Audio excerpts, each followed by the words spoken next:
Oh, lots of ups and downs. You know, you didn't really have to do that, Whatever you do, this is going to sound familiar to you. Make sure you're happy. which is fantastic. I don't stop. It's like taking a road trip to Florida.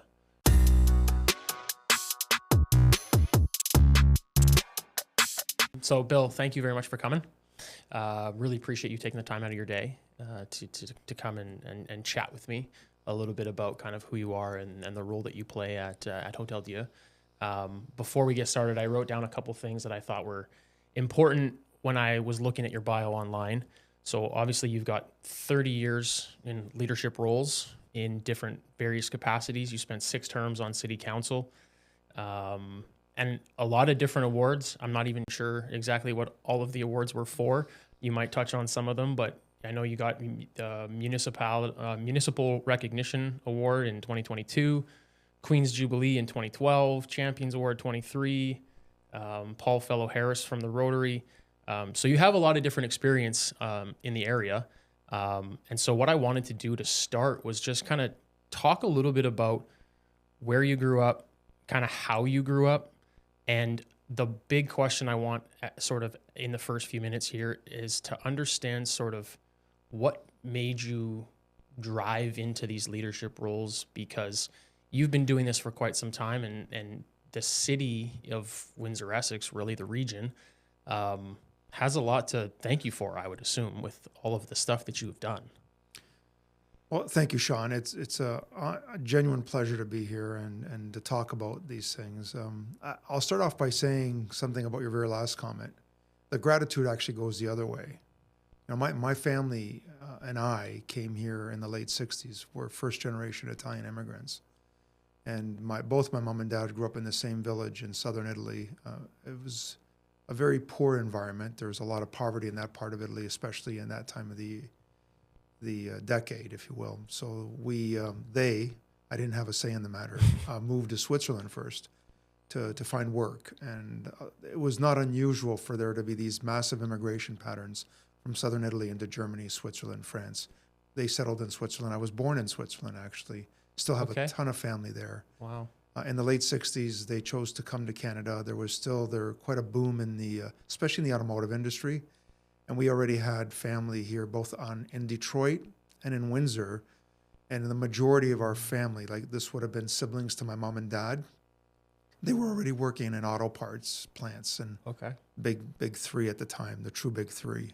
So as it was back then, you would get sponsored. So we were sponsored, came here. My dad immediately found work. He started working at a company that you are likely too young to remember, Sean. It was called Bendix Automotive. A very thriving auto parts company. They had 2 plants in Windsor, and they continued to create a family. I had 3 other siblings that were born here in Canada, and I grew up in what is often referred to as the Little Italy of Windsor. I grew up off of Erie Street, went to a very fascinating neighborhood, actually. The majority of our neighborhood were immigrants. If you weren't Italian, you were probably Lebanese, and it was the most satisfying childhood I could ever have imagined. Great parents, great upbringing, great neighborhood. It was literally one of those neighborhoods, those Rockefeller pictures, right? You knew everybody. You really did. Right. The moms and dads of the neighborhood knew all the kids and vice versa. And some of my best friends that I grew up with back then, and I'll be 60 years old soon, are still my friends to this day. Wow. We still spend time together. We've stood up in each other's weddings. We've been close. Primarily all immigrants or their parents were immigrants. I attended a great school called DeSantis, also known as De La Salle back in the day. It no longer is open. It was an all-white Catholic grade school. And I say that because then when I went to high school, I went to W.D. Lowe. And it was a huge core city high school, public school. And at the time, I'm talking about now the late 70s into the early 80s, was one of the most diverse high schools in Ontario. And that was also a thriving cultural learning experience. Again, some of my friends from those days are my friends to this day. So I had the best of both worlds. Right. I was a homebody, Sean, and I stayed in Windsor. I went to post-secondary school in Windsor, went to the university. I often say this to new employees or when I speak to students. I had a plan, I had a path. It didn't work out for the most part at all the way I had planned it. The path in my career found me rather unorthodox. Okay. My intention was to be a police officer. I was studying criminology at the time. I was an auxiliary police officer. I volunteered in the criminal courts, but it didn't exactly create the passion and commitment that I wanted. And I have so much respect for law enforcement. I did subsequently get involved in it in different ways. So I became a youth counselor back in the day, and I immediately realized at a young age, in my early 20s, that I wanted to do more. And every time I had a job that elevated my role, or if I got a promotion, I started with a small nonprofit agency. I always looked to where can I go next? How can I create greater impact? And this goes back to that last comment you made around the gratitude piece. This community and this country truly gave my family opportunities that we would never have realized had we not come to Canada. Canada gave us the best of everything, the ability to thrive in our Italian culture, to celebrate being a Canadian, and then the opportunities were really boundless. The opportunities were there to the extent to which you wanted to embrace them. I don't come from a family of high income. My father was the only incomes earner in the family. He lost his jobs during the 1980 crash, the plant closures. We went through a great deal. Lots of ups and downs. Oh, lots of ups and downs. In 1980, not only were the plant closures regular, Sean, interest rates went as high as 21, 22%. People were dropping their keys off literally at the banks. We went through that. I lived that. I was a teenager. I got a part-time job along with my mom when my dad was unemployed for 26 months. And then my dad sustained a massive workplace injury at the age of 46, and that was the end of it for him. But that didn't affect the happiness, the joy, and us pursuing opportunities. So I just worked hard, and I continued to have gratitude for the opportunities. It's really that simple. I know it might sound a little cliche, but it's not. Yeah. I was also surrounded by, I talked about my buddies. We all had the same mentality. Either they were born here and their parents came, or they were born there like I was. Right. And we just embraced the opportunities. We appreciated what we had here. We had tremendous gratitude and took nothing for granted. So we all had part-time jobs. We all put ourselves through school. We all did those things. And it was really second nature to have one or two jobs, go to school, and have a balanced lifestyle. And But getting back to my career, I always looked for where can I create more impact? And so I always strived for more. So even though I went to university right out of high school, I literally continued my education. Practically, I can say to this day. I mean, I just recently finished a number of online courses around I saw that. equity and diversity and inclusivity. And just there's so much to learn in healthcare. I don't stop. Right. And even though I might be at the tail end of my career, I suspect the learning will continue with me even post-retirement. And so I've just continued to elevate that. I was 31 years old when I became an executive director, and I could tell you, I remember the very first day on the job like it was yesterday. I had a holy crap moment thinking, what did I get myself into? And I was literally one of those perennial deers that were lost in somebody's headlights for a while. But I buckled down, and I remembered advice that I got from people that were my mentors around perseverance, patience, and persistence, and hard work. And, as a leader in any organization, whether it be the private sector, public sector, no matter what you're leading, a sports team, you can say a lot of things, but ultimately it is your actions and what the behavior that you model, the values that you model that make the biggest difference. And it's ultimately all about, in an organization, it's all about culture. Right. And so those have been the themes of my life, but everything that's happened has been not planned per se, but it's been as a result of my desire to do more and create greater impact. I got involved in politics because of a neighborhood watch issue. Really? Yeah, Okay. I was pissed off at my counselor because of a neighborhood watch issue, and I wasn't getting the attention. And Interesting. my friend said, stop complaining. And do something. Exactly. Right. Honestly, it was just like that. And so, interesting that you say that. Okay, so the big things I took away from that were, and we talk a lot about that in the business world as well. Right? You are the average of the 5 people you hang out with the most, right? Coming back to your friends, the people that you hung out with, the people that, were mentoring you, I'm assuming that they all had very similar values, very good family values, good work ethic, gratitude, because you all, like, as you said, to this day are still friends.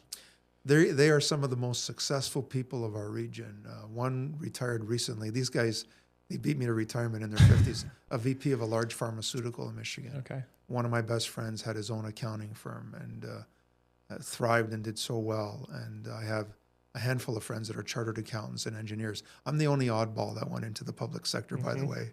But when I say success, that's just one small part of it. 100%. They all have beautiful families. They have children that are doing well. Yeah. They live a comfortable lifestyle, but they also give back to the community. Right. And they're good people, really grounded in our values and our work ethic. We honored our parents, all of us did tremendously.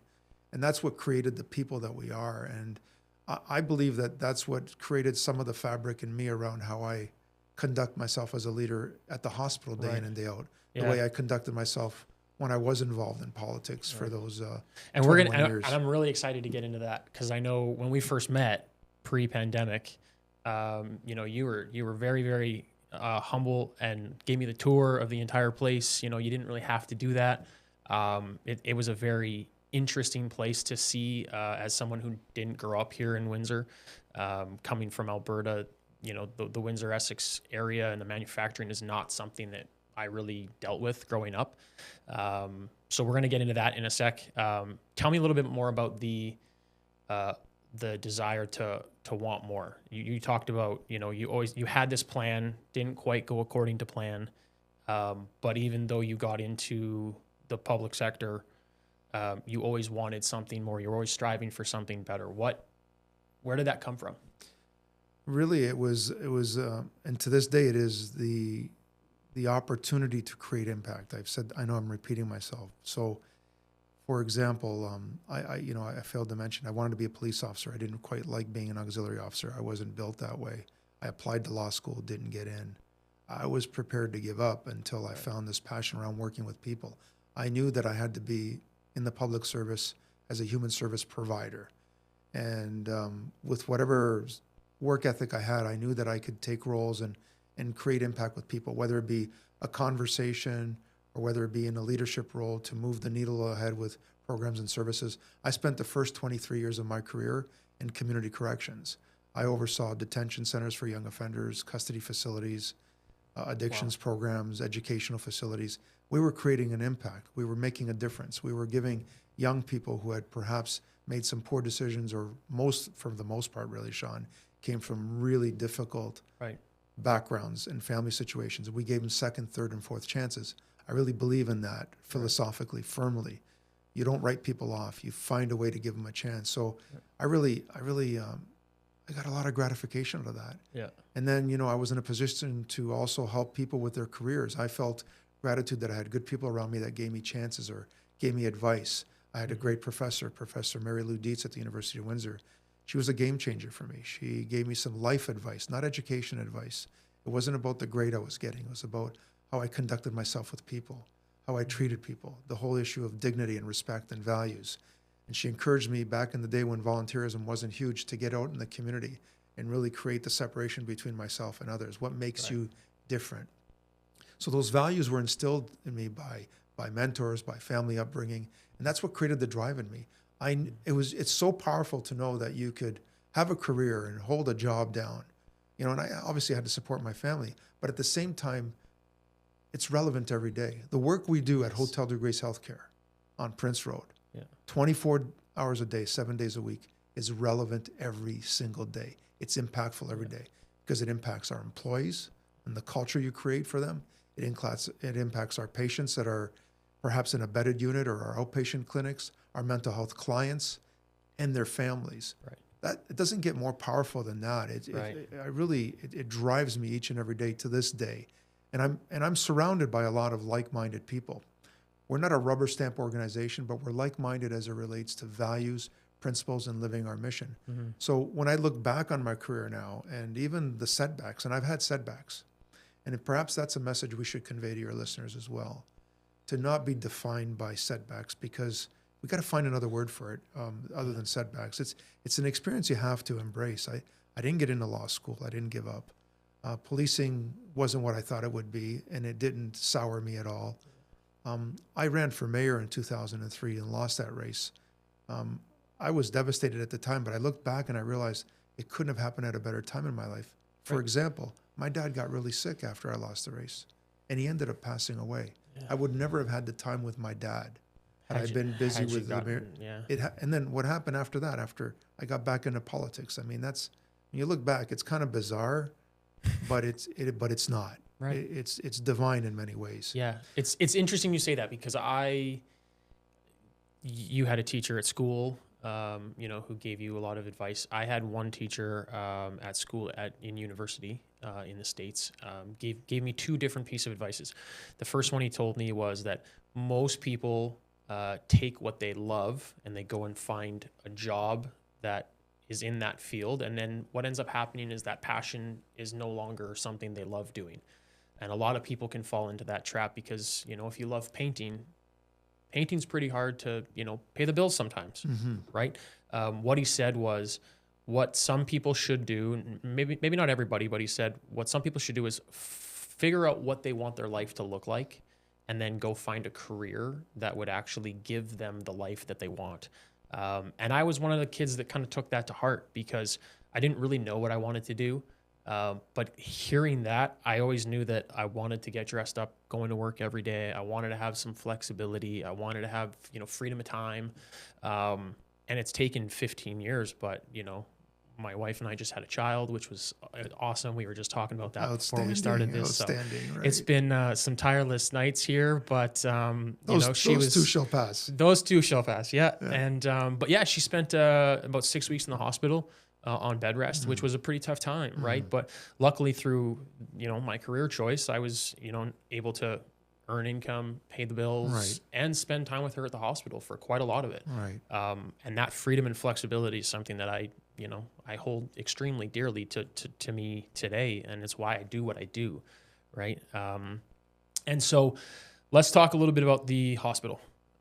So Hotel-Dieu, Prince Road, over Bon Huron Church on the West End. Right. There's still, I know you're not originally from Windsor, but there's a bit of a history that still confuses a lot of people because 10 years ago in August, so in 2015, they announced the location of where the new hospital would go. And so we had to do some realignment of services, which meant we got it out of the acute care business. We took on the bucket of being a specialty hospital, post-acute. So we're on Prince Road. And most people who grew up in Windsor will remember it. It used to be called the IOD Hospital. But Hotel-Dieu still owns the downtown hospital campus. It's on loan to Windsor Regional. So once the new hospital is built, the Med campus will be demolished and sold off. OLED comes back to us, and we'll continue to run the hospital on Prince Road. Our preliminary thoughts around OLED are that there would be still an emergency room there run by Windsor Regional as a satellite ER. So we still have a hospital presence in the core. Right. But the rest of the campus, which is about 9.2 acres, will remain a healthcare campus. Likely, Sean, it'll be outpatient, like chronic disease stuff.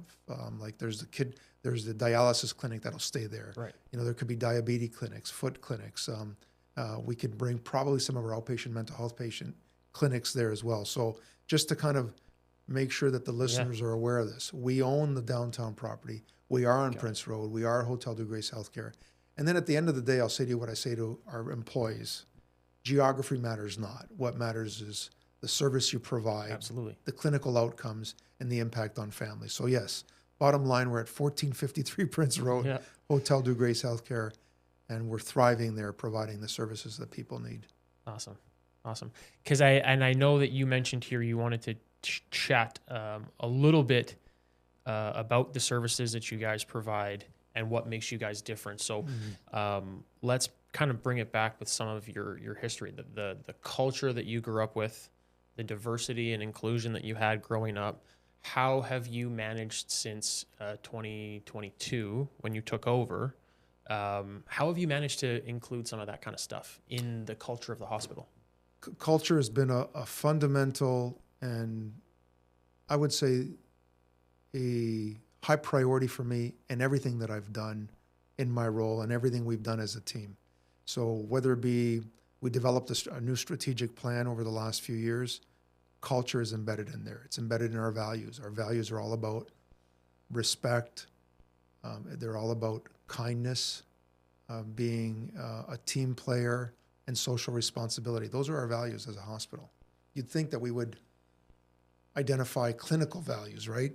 But you know, culture could either make an organization thrive or it could eat you for breakfast in a heartbeat. Right. And culture takes time and consistency and persistence. You can never let off. You have to continue to treat your people with respect and dignity, provide opportunities for professional development, open them up to other opportunities that perhaps they haven't thought about.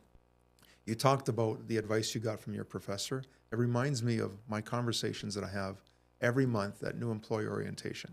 I had about 25 new employees, and I make a point of meeting every single one of them. And one of the little bits of advice I give them is, whatever you do, this is going to sound familiar to you, make sure you're happy. It's your passion, and you love doing it. Don't get hung up on a title, on a job, on a salary grid, or what you look like in an organization, because money, promotions, and all that, that'll come. I never set out to be the CEO of a hospital. I wanted to be a cop and then a lawyer, you know, again, but I followed my passion. I've never worked in a role ever where I was unhappy. And when I saw that it was time to leave, especially in politics, politicians, I say this with an abundance of respect because I'm friends with many of them, tend to overstay their welcome sometimes. And you know, it's like athletes who feel like they can play a few more years, and then an A+ athlete kind of goes away into the sunlight and not on good terms. Yeah. I knew it was time to leave. I left at a very good time in my political career where my votes weren't going down. I was doing good work, but I knew there was time for a fresh set of eyes. So I've made those decisions strategically throughout my career. Time to make a change because I knew it was time to move on. So you're right. It was everything that was experienced in my personal life, professional life, the mistakes I made along the way, and I've made some. I've always I prided myself on accepting responsibility for mistakes, and I'm a very good listener. So we've often heard the cliche that leaders tend to surround themselves with really good people. Well, I'm surrounded by amazing people, intelligent people, people that are values-based. And the one thing that I constantly remind myself of is this: get out of their way, let them do what they do best. I know what my wheelhouse is. My wheelhouse is about strategic thinking, strategic leadership, supporting them, having their back, guiding them, being a soundboard for them. Yeah. And when I think of Hotel-Dieu Grace Healthcare, I'm never in the present. I'm where are we in 5 or 10 years? That's my role as leader. So it's creating the culture for people to thrive, to do a great job, to feel safe. Workplace safety is incredibly important. Yeah. We provide good compensation, good benefits, a wellness program. It's not just about providing a paycheck to employees. Right. If anything, that's changed dramatically, especially since post-pandemic. Because work-life balance today is redefined completely from what it was in 2019. 100%.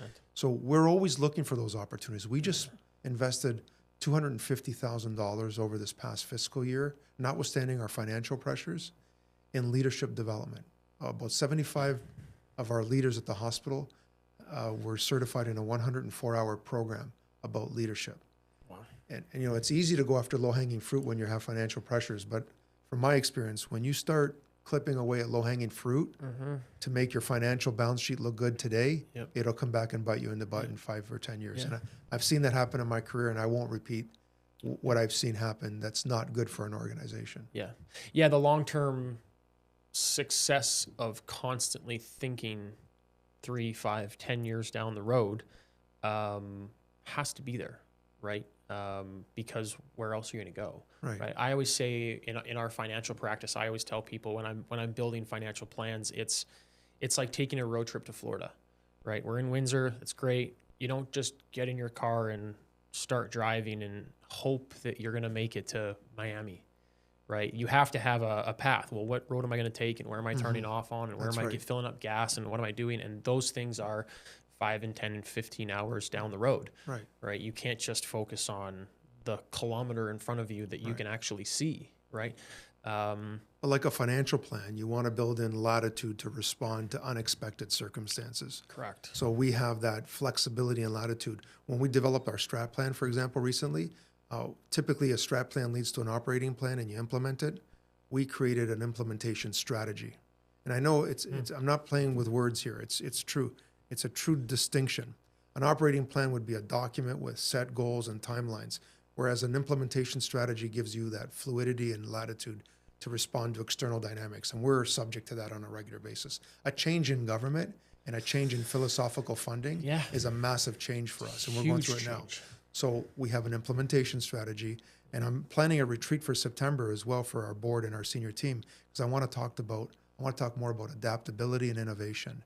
And innovation could be, the buzzwords these days are artificial intelligence and remote monitoring of patients and genomics and precision medicine. We're going to talk about all that stuff, but I want to steal a line from a friend of mine who's the president and CEO of a credit union in town. It's the Motor City Community Credit Union. And I was with Rob Griffith recently, and we were talking about AI because everybody wants to do AI. Mm-hmm. Everybody wants to figure out, how can I apply AI platforms to my work? Artificial intelligence, right? Yeah. Well, he talked about the other AI, actual intelligence, and I loved it. AI is a tool. It could augment what you do, but never, ever, ever discount or minimize the importance of the other AI, which is actual intelligence, the people you have around you. Right. So Rob, if you're listening to this podcast, thank you. That's great. I'm giving you full credit.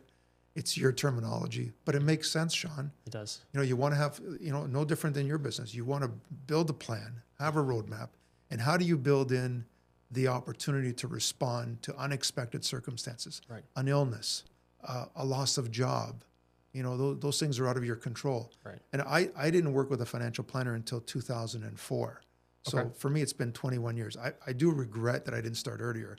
I didn't have the presence of mind or wherewithal for it. And so you were about 40? About 40. Okay. And it happened. I was 39 years old, and it was after I lost the mayor's race. Okay. And I thought, I didn't expect this to happen. I need to have a plan if things happen this way in life, right?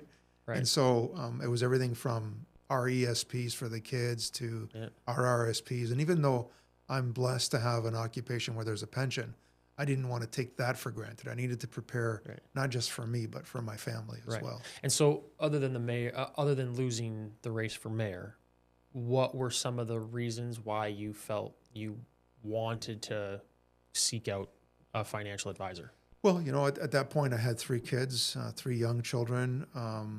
I also, that experience was very public. There are people that are probably going to be in job interviews this morning as you and I are speaking and may not get the job, and we won't know about that. Yeah. When you lose a mayor's race, everybody knows you applied for a job and you didn't get it. You didn't get it. Right.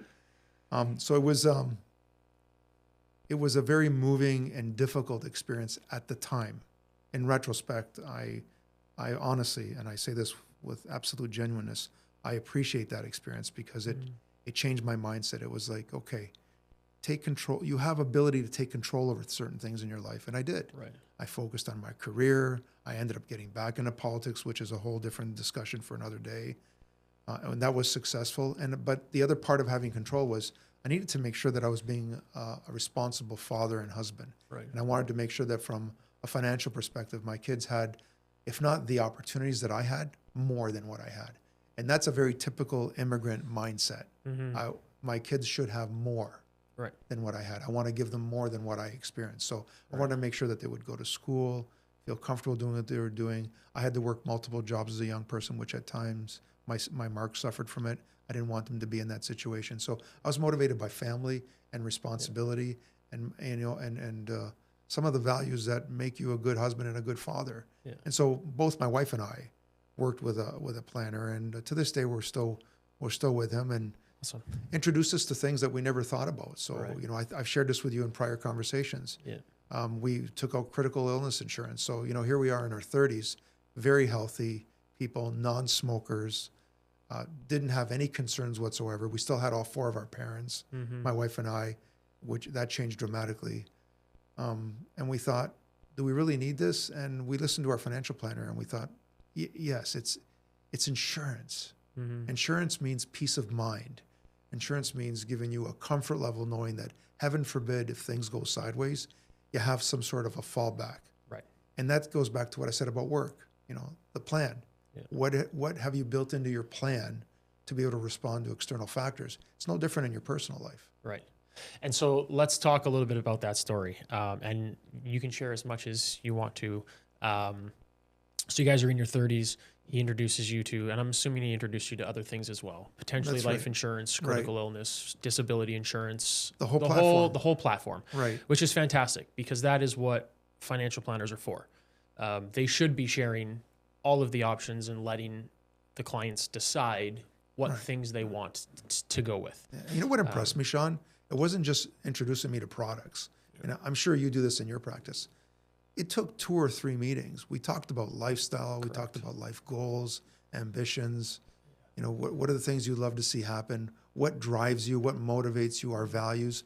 I was so impressed by that because I was oblivious to that, your profession. Yeah. And that impressed me very, very much. It wasn't just about a fee. It wasn't about signing a contract or buying a product.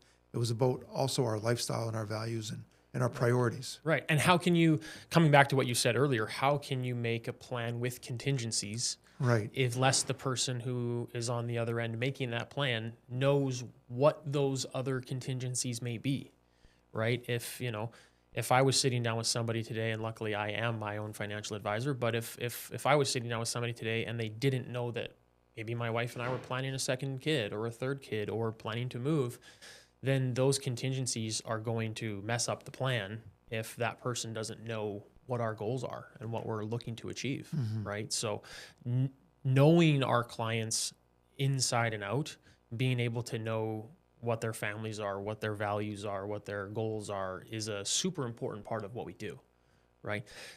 So coming back to, he showed you the entire gamut. You guys chose to go with a couple different things. You had the peace of mind. Were there any concerns or thoughts in the moment about, you know, like, should we rather save the money versus get the insurance? Did you and your wife have conversations like that? Do you remember? I don't remember having long-winded conversations about it. Our decisions were rather easy because of what I said a few moments ago. It was presenting the whole plan. Right. It was built into what our life goals and ambitions were. It was about being responsible to each other as spouses and to our children. Heaven forbid something happened. So for us, we focused on both, not disability, but critical illness and life insurance. Because of our employment at the time, we had a very robust disability plan available to us. So we didn't have to buy that. We had that already. So, you know, I have a disability plan through work, but we invested in life insurance plans and critical illness to this day. And I can tell you that it seemed like shortly afterwards, you know, things kind of went sideways in our family. You know, we lost 3 of our parents to cancer. My mom recently passed away as a result of 23 years of Parkinson's. And Sorry to hear that. so, you know, things happen, and we don't want to scare people in this podcast, but because it's different for everyone. Right. But you know, the segue to this is really about what ended up happening with my wife. She became quite ill. Yeah. Didn't see it coming at all. Ultimately, when she had cancer and had to have 2 surgeries, we told our financial planner about it, but we didn't realize the reaction and the response we would get from the insurance company. It was amazing. Right.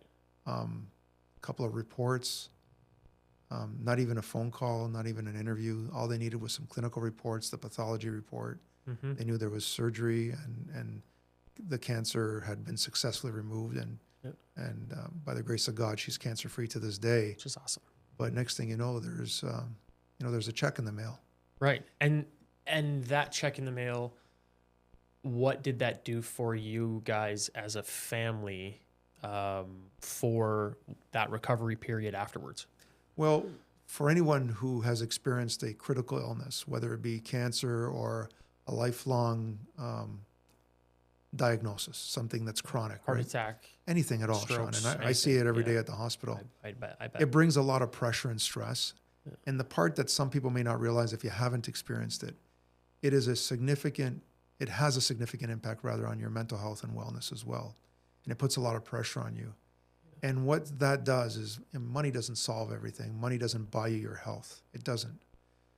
But it takes one massive stressor off of you, man. Yeah. It's one less thing to worry about.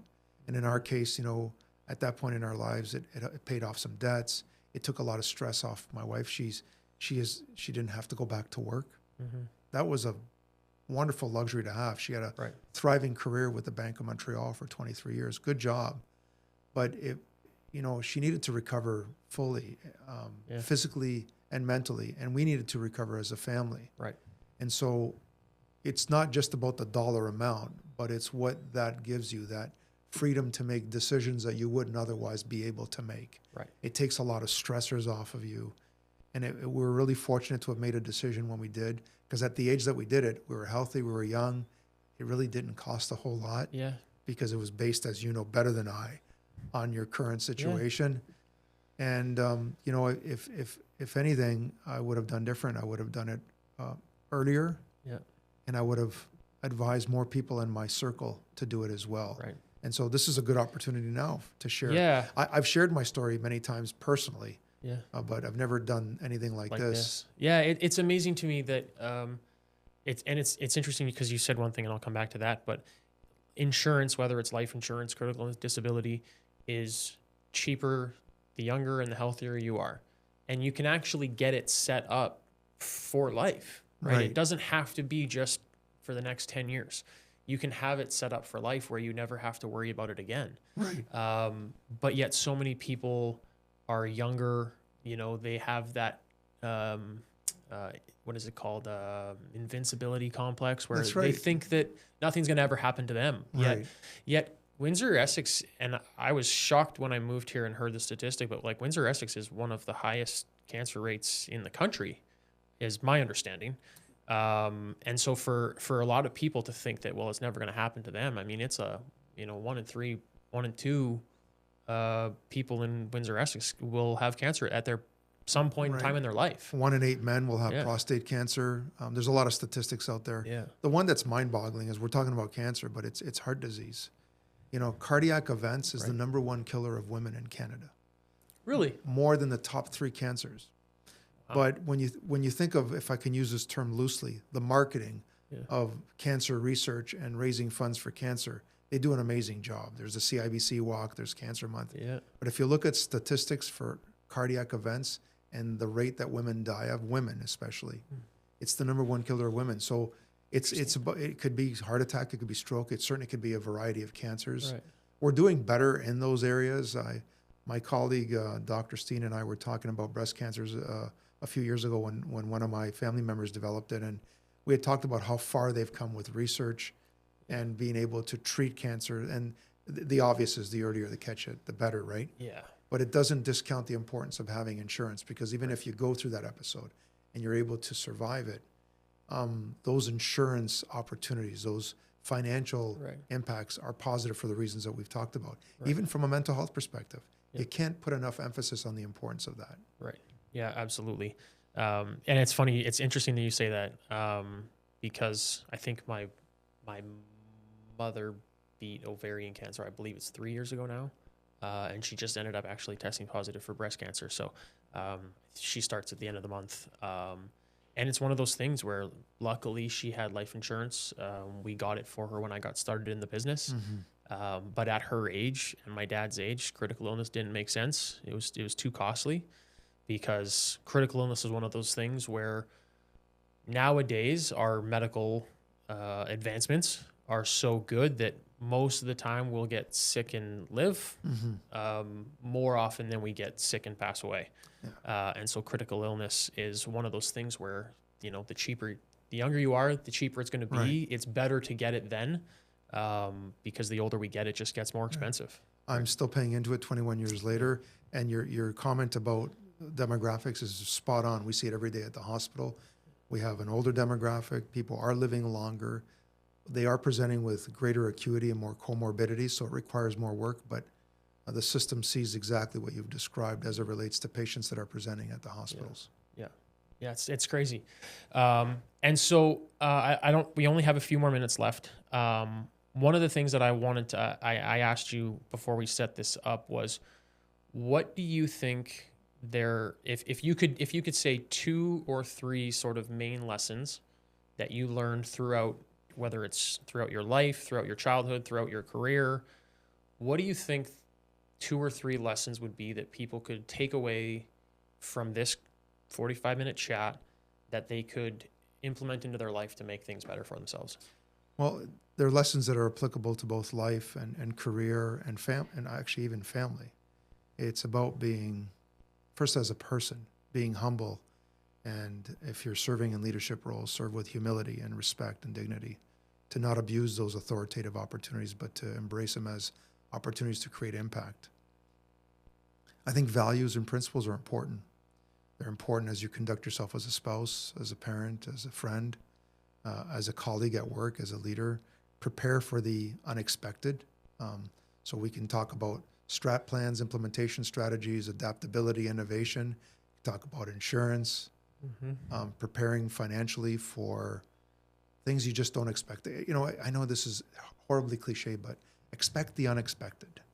Prepare for it. And if it doesn't materialize, good for you. But if it does, I promise you, as a 59-year-old father of 3 adult children who has stumbled in some times of my life and thrived in other parts of my life, it's well worth the time and investment in preparing for everything in your life and anything you may not see coming. So whether it be raising kids, which is challenging at times, but it's the most important responsibility you have in your life, Sean. As a new father, I'm telling you that, man. Yeah. My kids are late 20s and early 30s. I'm going to be a grandfather soon. I'm in a different place, but it's the most important thing you do. Those values and principles apply. Yeah. And it does apply as well with your spouse. I mean, marriage takes a lot of time and effort. And I've not been a perfect spouse, but I've not lost sight of where we want to be going forward. Right. You know, and in work, it's the same thing.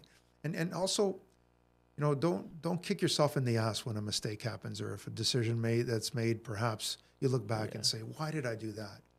Yeah. Understand why you may have done it. Don't repeat it if it was a dumb thing to do. Yeah. But honestly, learn from it. I know, again, I'm throwing a lot of cliches out, but I can't help to describe it any way other than that. You embrace those because they're all experiences. Correct. One way or another.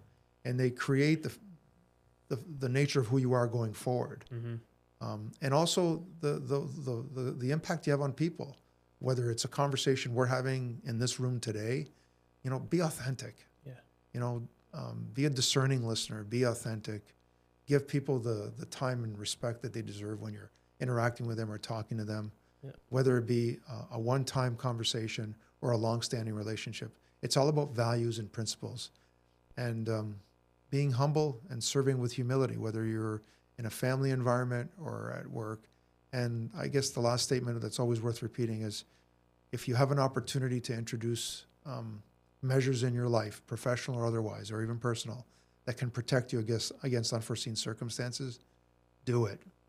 Give yourself peace of mind. You deserve it. Right.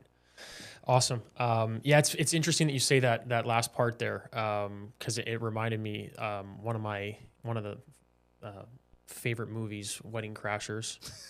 There's a part near the end of the movie where Christopher Walken says to his daughter there, you know, we can only make the best decision we have with the information that we have at hand, right? And I think there are a lot of people that, you know, they try to get too much information. They try to make sure that every decision is perfect. And unfortunately, unless you have the information at hand, how are you supposed to make a good decision, right? Whether that's family, whether it's business, whether it's finances.